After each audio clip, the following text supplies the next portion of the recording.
United were so comfortable, 2-0 up at half-time. How did they manage to throw away that 2-goal lead? It's a good question, Julie. I don't really know. It feels a strange second half, especially I don't know if they were just too complacent, too confident that Sevilla weren't great in the first half. And when you watch the first half, United were playing so well, so confident. You're thinking this is 3, 4, 5, and it's going to be the end of the game tonight. And the second half was a complete disaster, really. Malacia really should have dealt with that first goal at Scholes, and he didn't. And from then on, it was a really difficult night. I think El Nesri was a bit of a handful when he came on. Owen, he looked good in the air, but Malacia has to deal with that. He can't afford to let that ball bounce. He has to come and just get rid of it, and he's unaware of the danger behind him, and that's where the danger is. You can look. It's an easy ball. Go and just swing your right foot. You can't afford to let that bounce. Maybe he thinks it's going to skid on, I don't know. But from then on, it just seems to go from bad for worse. You think of injuries, suspensions. Then they get the second goal. It's not a great second half for them. No, it was a huge surprise. I mean, I think Erik ten Hag will be really frustrated because the goal didn't need to happen. Credit, Navas had a big impact on the game, and Nesri had an impact on the game. They got more bodies in the box, more crosses, but it's an easy ball for Malacia to deal with, and maybe because it's on his weaker right foot, he was just a little bit wary of, with it bouncing awkwardly, does he take it? He doesn't really know that the attacker's in behind him.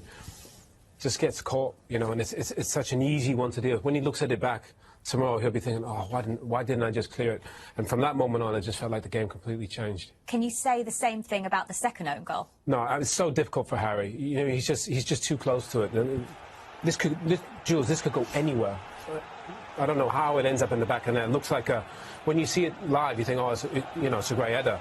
This has gone so far wide, it's almost unbelievable from Nesri, and just ricochets off Harry. There's nothing he can do. He tries to get out of the way, comes straight off his forehead into the bottom corner. It's just so unlucky for Harry. He was a handful when he came on, though. I think he'll be starting the game next week. He's got a leap in him. I know he did well in the World Cup as well, scored a couple of goals. But you never felt like Sevilla was putting tons of pressure on United. It was just a really strange second half when you can only put it down to complacency. Can that happen in games when you've played? If you've played against opponents that have been particularly weak in a first half and you've taken a lead and been quite comfortable, can you come out as a team and almost take your foot off the gas and assume the game's done? I think it is possible. I think we've just seen it. It is possible. Did it happen when we played? Possibly, but I don't think it was to be complacent in the second half. When you're in a quarter-final like that, this is the time to win this game, to win this tie. You win it here tonight. That should be 3, 4, 5-0 against the opposition that you're playing. And the only thing you can think of, they felt it was going to be too easy. They felt it was just going to be a stroll in the park. And you just can't do that in European competition. You can't do it against a club like Sevilla. We know the record. Not at 2-0 though, can you? No, not at 2-0. To be fair, I don't think they took the foot off the gas. The 3-0 was there. Anthony had hit it off the post. I think that was the only thing in the second half. I think Veikos had half a chance as well. Yeah. But I think that's the way that the 3-0 felt more likely than Sevilla scoring. This is it from Anthony. Does brilliantly. So good coming inside. And it just comes straight off the post. Normally that nestles into that corner, and it just really at that point I thought the 3-0 was going to come, and it probably should have. But with the mistake from Malacia, the game just completely turned, and then Sevilla were the ones on attack. This is the one from Veikos. You think he turns and shoots, Scholes, he set to Malacia, and they just get bodies in front. I think he turns and shoots. When you look back at who's on the edge of the box, Malacia, I don't think he's somebody you think is going to score. I think a proper centre-forward, a centre-forward with real quality. If that's a Martial, I think he's either back heeling it and trying to score. He turns quickly and gets his shot quicker and scores. He's 5-6 yards out. Can you blame Erik ten Hag, though, for taking Anthony Martial off in the 62nd minute? No, I think obviously with the situation with Marcus Rashford, first of all, Anthony Martial was fantastic today. He played so well.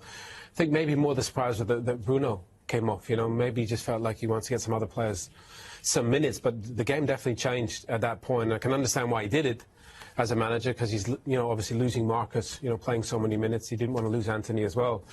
But it just felt like with the subs that Sevilla made, it did change the game. It impacted Sevilla, and United weren't the same, didn't have the same quality out there. Well, a player who Manchester United look to have certainly lost for potentially the rest of the season, Paul, is Lisandro Martinez. This did not look good. What do you imagine has happened here? Because we haven't had any confirmation yet.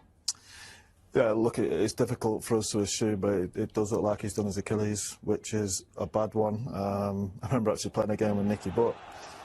He did something very similar, and he asked me who kicked me, because he felt like somebody goes through him, and I'm sure Marcus feel. I've never done the injury myself. I'm not sure about Owen, but when there's nobody near you like that, and something at the back of your ankle, heel goes, then you'd have to suspect it's an Achilles one, and it doesn't look great.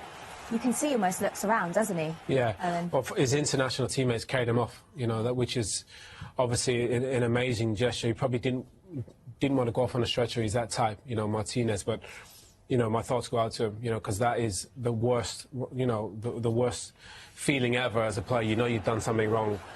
And, you know, often it looks that way with an occasion. We don't want to speculate. But for him to go down that way, he is such a warrior. That would be such a huge worry. He's a fabulous player. Varane went off earlier before that. And now Martinez, that would be a huge blow. He's been an absolute... It'll be a big miss. Huge miss. He's shown real character and leadership skills, a strength, a solidness to that back four, and along with Varane as well.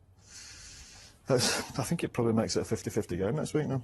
And no Bruno Fernandes either, because he picked up a booking in this... You know, potentially missing Varane, potentially missing Martinez, missing Fernandes. You know, that first half was so under control. Could have been 3 or 4-0. And all of a sudden, everything completely changes with the injuries and now missing Bruno. It's a big surprise. That second half was a big surprise. And, of course, when you talk about people that are missing, Marcus Rashford, we don't know if he'll definitely miss the second leg, but judging by the press conference yesterday and the comments that we heard from the manager, he's likely to